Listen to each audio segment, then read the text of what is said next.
Good morning, friends. Today I'm going to be reading The Littlest Pumpkin by R.A. Herman.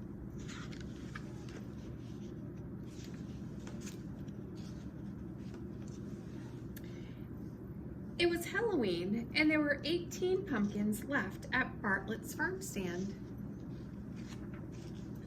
The pumpkins looked their very best because they all wanted to be taken home and made into jolly jack-o'-lanterns. The littlest pumpkin had the biggest dreams of all. She saw herself shining in the dark with ghosts, monsters, witches, and fairies gathered around her singing a Halloween song. And today was the day when all her dreams were going to come true. Maggie dropped by the stand on her way to school just as it was opening. "I want the biggest pumpkin you have for my class party," she said, looking at the pumpkins on display. She didn't even glance at the littlest pumpkin.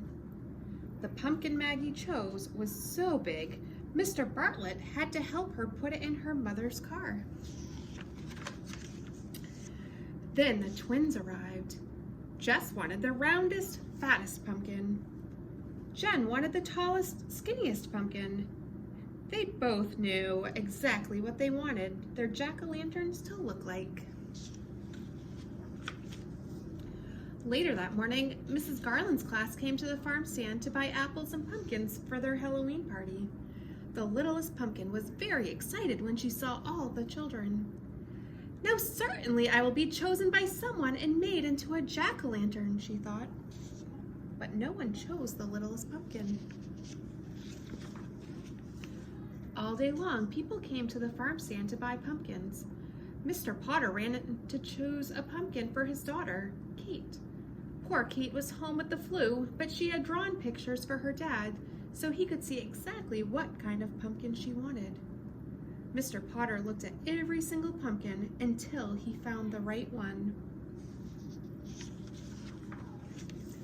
The sun began to set and only 4 pumpkins were left at the farm stand. One pumpkin had a bruise on its back. One pumpkin was lumpy and bumpy. One pumpkin didn't have a stem. And the last pumpkin was the littlest pumpkin. The littlest pumpkin still had big dreams. She would be a beautiful jack-o'-lantern at a Halloween party. She would shine in the dark with ghosts, monsters, witches, and fairies gathered around her singing a Halloween song. But while the littlest pumpkin was dreaming, Gabe and Mona arrived. They ran up to the 4 remaining pumpkins. Gabe grabbed the stemless one. "Perfect," he said. "My jack-o'-lantern is going to wear this hat." Mona picked up the littlest pumpkin. "Oh, how cute," she said.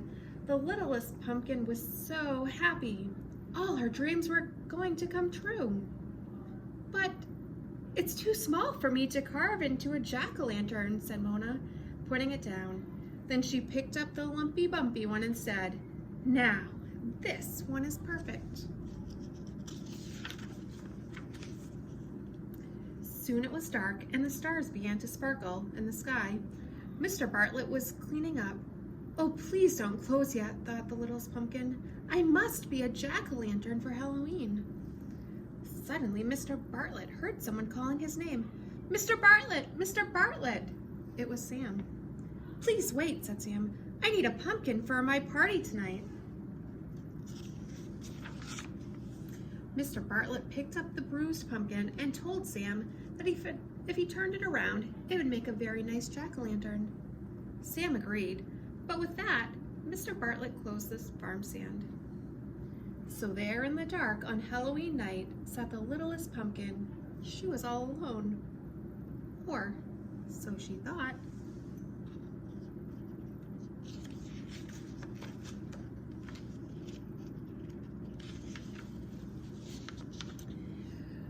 For just when the littlest pumpkin was sure she was going to be spending Halloween night all alone on the empty farm stand, mice started scurrying around her.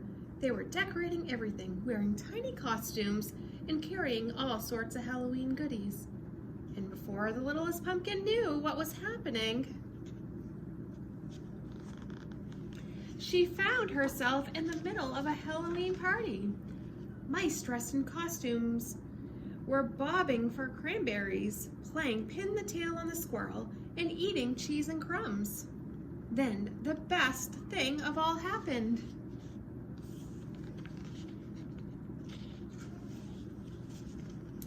The littlest pumpkin was turned into a jack-o'-lantern.